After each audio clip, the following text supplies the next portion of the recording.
Hi everyone, welcome to Central Academy. I hope आप लोग अच्छे होंगे। तो आज हम इस वीडियो में लेकर आए हैं हिंदी पेडागोजी के कुछ 15 क्वेश्चन जो सीटेट के एग्ज़ाम के लिए बहुत ही इंपॉर्टेंट है। तो आइए देख लेते हैं कि ये क्वेश्चन क्या है। फर्स्ट क्वेश्चन है कि निम्नलिखित में से कौन सी भाषा की एक विशेषता नहीं है। क्वेश्चन क्या है कि निम्नलिखित में से कौन सी भाषा की एक विशेषता नहीं है। तो फर्स्ट ऑप्शन क्या है? फर्स्ट ऑप्शन है कि भाषा यादृच्छिक है। यादृच्छिक का मतलब आर्बिट्रेटरी है। और दूसरा है भाषा स्थिर है। और तीसरा ऑप्शन है कि भाषा सांस्कृतिक अनुभवों पर आधारित होती है। और चौथा ऑप्शन है कि भाषा एक अर्जित और सीखा हुआ व्यवहार है। क्वेश्चन क्या कह रहा है कि निम्नलिखित में से भाषा की एक विशेषता नहीं है, नहीं की बात कर रहा है। तो भाषा एक यादृच्छिक है, ये तो हमारा सही ऑप्शन है। और दूसरा है भाषा स्थिर है। नहीं, भाषा स्थिर नहीं है। भाषा जो है अस्थिर है। मतलब कि कहते हैं कि कोस कोस पर पानी बदले, कोस कोस पर बानी। मतलब कि हमारी जो भाषा होती है वो जो है बदलती रहती है। और तीसरा है भाषा सांस्कृतिक अनुभवों पर आधारित होती है। जी, हमारा ये आंसर सही है। और चौथा ऑप्शन क्या है कि भाषा एक अर्जित और सीखा हुआ व्यवहार है। ये भी हमारा ऑप्शन सही है कि भाषा एक अर्जित मतलब कि हम परिवार से कुछ अर्जित करते हैं और जब हम विद्यालय जाते हैं तो हम दूसरी भाषा को भी हम सीखते हैं। तो हमारा सही राइट ऑप्शन जो है वो बी ऑप्शन हमारा राइट ऑप्शन हुआ। तो हमारा राइट ऑप्शन बी ऑप्शन है, भाषा स्थिर है। ये हमारा रॉन्ग आंसर है, जबकि यही हमारा राइट ऑप्शन है। तो आगे देखते हैं क्वेश्चन। दूसरा क्वेश्चन क्या है कि किस परिकल्पना में यह सुनिश्चित किया गया है कि विद्यार्थी व्याकरण के नियमों को जाने और उन्हें सचेतन भाव से याद करें। क्वेश्चन क्या कर रहा है कि किस परिकल्पना में यह सुनिश्चित किया गया है कि विद्यार्थी व्याकरण के नियमों को जाने और उन्हें सचेतन मतलब कॉन्शियस माइंड से उन्हें याद करें। तो फर्स्ट ऑप्शन है प्राकृतिक अनुक्रम परिकल्पना, और दूसरा मॉनिटर परिकल्पना, और फिर तीसरा है निवेश परिकल्पना, और चौथा मनोभावात्मक छनन परिकल्पना। तो हमारा राइट ऑप्शन मॉनिटर परिकल्पना हो जाएगा कि मतलब किसी चीज़ को या फिर व्याकरण के जो रूल्स हैं उन्हें जो है सचेतन मन या फिर कॉन्शियस माइंड से जो है याद करना। यही बी ऑप्शन हमारा राइट ऑप्शन है, मॉनिटर परिकल्पना। और फिर तीसरा क्वेश्चन देखते हैं, समग्र भाषा पद्धति का विचार किसके संबंध में प्रतिक्रिया स्वरूप सामने आया।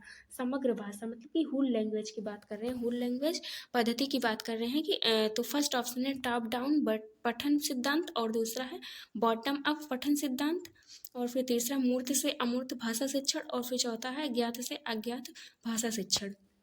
समग्र भाषा की बात कर रहे हैं तो हमारा बी ऑप्शन हो जाएगा बॉटम अप पठन सिद्धांत। बॉटम अप का मतलब है पहले जो है ध्वनि से फिर जो है शब्द बनेंगे, शब्द से फिर एक वाक्य पूरा तैयार होगा। वही हमारा क्या हुआ, बॉटम टू अप की तरफ हम जाएंगे, फिर हमारा फिर वाक्य तैयार होता है।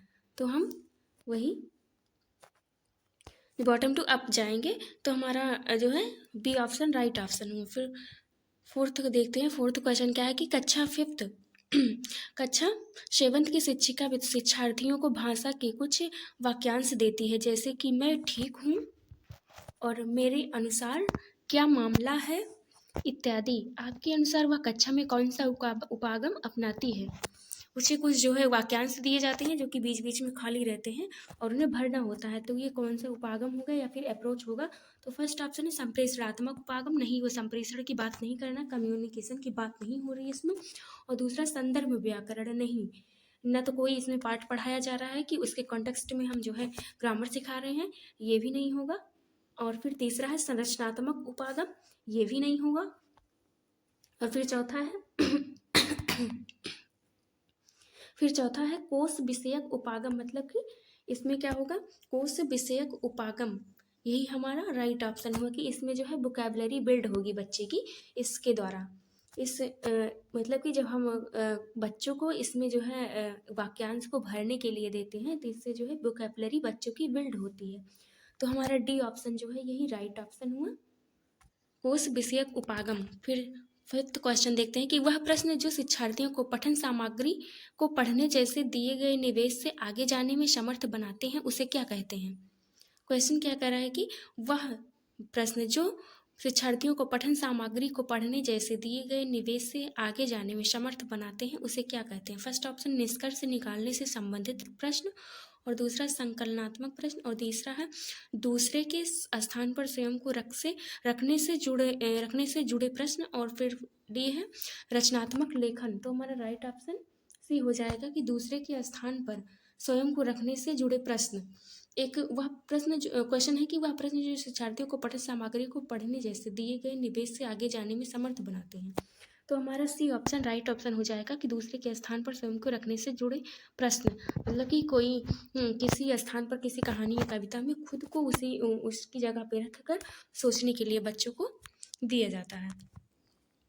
और फिर हम 6 क्वेश्चन देखते हैं। 6 क्वेश्चन क्या है कि 6 क्वेश्चन है आ और बा कथनों पर विचार करें। आ है अकादमिक भाषा विशेषताओं की विशेषता है जो अकादमिक विषयों के लिए विशिष्ट है, और बा है अकादमिक भाषा के क्षेत्र में व्याकरण, शब्दावली और भाषा के सभी विषय क्षेत्रों के विमर्श हैं। फिर फर्स्ट ऑप्शन आ सही है, फर्स्ट ऑप्शन है बी, सेकंड ऑप्शन है कि बा सही है, और तीसरा है आ और बा दोनों सही है। फिर डी है आ और बा दोनों गलत है।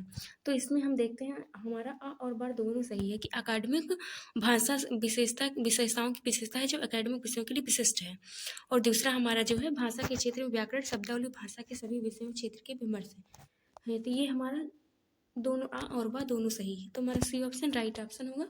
7th क्वेश्चन क्या है कि चित्रबोध किसे बढ़ावा देने के लिए प्रभावशाली है। चित्रबोध मतलब कि चित्र को देखकर जब बच्चा पढ़ता है तो वो किसे जो है बढ़ावा देगा, किस अधिगम को। तो फर्स्ट है सुनने का कौशल, नहीं बोलने का कौशल, तीसरा है पढ़ने का कौशल, और चौथा है डी लिखने का कौशल। तो हमारा पढ़ने का, जब बच्चा चित्र देखता है तो चित्र जो बच्चों को नहीं आता है वो चित्र देखकर जो है कॉन्टेक्स्ट में उसी के पता लगाते हैं, अनुमान लगाकर पढ़ते हैं कि चित्र में कैसे क्या है, उसी के हिसाब से वो पढ़ते हैं। तो हमारा पढ़ने का कौशल राइट ऑप्शन हो जाएगा। फिर 8th क्वेश्चन देखते हैं, किसी एक भाषा की कक्षा के लिए निम्नलिखित में से क्या सबसे अधिक उपयुक्त है। फर्स्ट ऑप्शन लक्ष्य भाषा की आकृतियों और अर्थों के बीच संबंध स्थापित करना, और दूसरा है भाषा सीखने के लिए ड्रिल द्वारा आकृतियों व्याकरण के नियमों की व्याख्या करना, और फिर तीसरा है पाठ्यपुस्तक का गहन उपयोग करना, और फिर चौथा है अनुवाद के माध्यम से गहन अभ्यास करना। क्वेश्चन क्या कह रहा है कि किसी एक भाषा की कक्षा के लिए निम्नलिखित में से क्या सबसे अधिक उपयुक्त है। तो हमारा राइट ऑप्शन ए हो जाएगा कि लक्ष्य भाषा की आकृतियों, मतलब टारगेट लैंग्वेज जो हमारी है उसकी आकृतियों और अर्थों के बीच में संबंध स्थापित करना, यही हमारा राइट ऑप्शन हुआ। 9th क्वेश्चन देखते हैं कि प्रभावशाली संप्रेषण के लिए प्रेषक को किस बात पर ध्यान नहीं देना चाहिए। एक प्रभावशाली संप्रेषण के लिए प्रेषक को किस बात पर ध्यान नहीं देना चाहिए। तो फर्स्ट ऑप्शन है सुनने वाले की सामाजिक और आर्थिक स्थिति, और बी ऑप्शन है सुनने वाले का ज्ञान, और तीसरा है सुनने वाले की रुचि, और चौथा है सुनने वाले की सांस्कृतिक और सामाजिक रीतियाँ। तो हमारा राइट ऑप्शन डी हो जाएगा। इसमें नहीं पूछा गया है, नेगेटिव वर्ड पूछा गया है, तो हमारा राइट ऑप्शन डी हो जाएगा, सुनने वाले की संस्कृति और सामाजिक रीतियाँ। 10th क्वेश्चन देखते हैं कि एक भाषा से दूसरी भाषा में जाना, जिसे हम ट्रांसलैंग्वेजिंग कहते हैं, के बारे में क्या सही नहीं है। नॉट की बात कर रहा है। तो फिर आगे देखते हैं। फर्स्ट ऑप्शन है कि भाषाओं के बीच अनुवाद, और दूसरा है एक ही बोली जाने वाली या लिखित अभिव्यक्ति में विभिन्न भाषाओं के शब्दों का मिश्रण, और तीसरा यह बहुभाषावाद को समुन्नत करता है, और चौथा है कि यह विद्यार्थियों को एक भाषा के प्रयोग तक सीमित रखता है।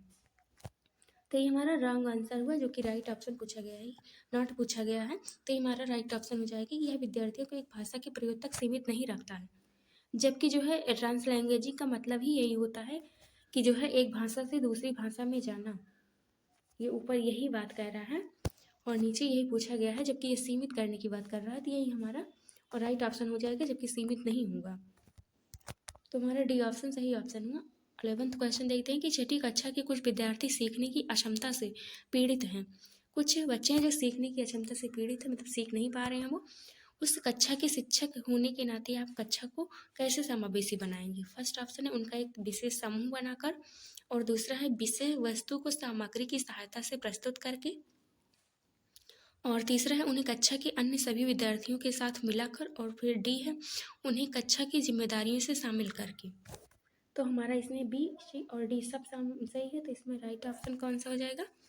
थर्ड ऑप्शन राइट ऑप्शन हो जाएगा है, और जिसमें पूर्ण तार्किक स्पष्टीकरण की आवश्यकता होती है। फर्स्ट ऑप्शन है पठन अवबोधन, दूसरा है व्यक्तिनिष्ठ, और तीसरा है वस्तुनिष्ठ, और चौथा है बहुविकल्पीय प्रश्न। तो हमारा राइट ऑप्शन बी हो जाएगा, व्यक्तिनिष्ठ प्रश्न।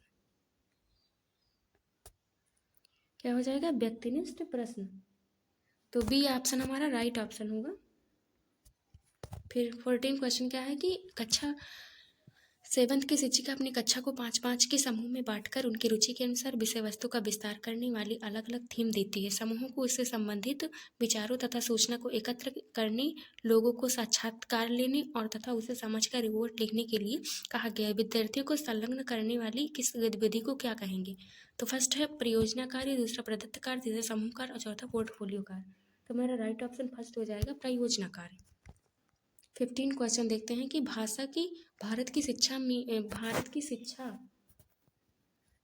की शिक्षा में भाषा नीति किस रूप में जानी जाती है? फर्स्ट है बहुभाषिक शिक्षा और दूसरा त्रिभाषा सूत्र और चौथा शिक्षा पाठचर्या में भाषा और फिर चौथा है भाषा नीति में शिक्षा। तो त्रिभाषा सूत्र के रूप में हम भाषा नीति को जानते हैं। तो हमारा राइट ऑप्शन बी ऑप्शन हो जाएगा। आज हम 15 क्वेश्चन हिंदी पेडागोजी के कर लिए हैं। कल हम ईवीएस के क्वेश्चन करेंगे। अगर वीडियो पसंद आया तो लाइक सब्सक्राइब आप कर दीजिएगा। Thank you.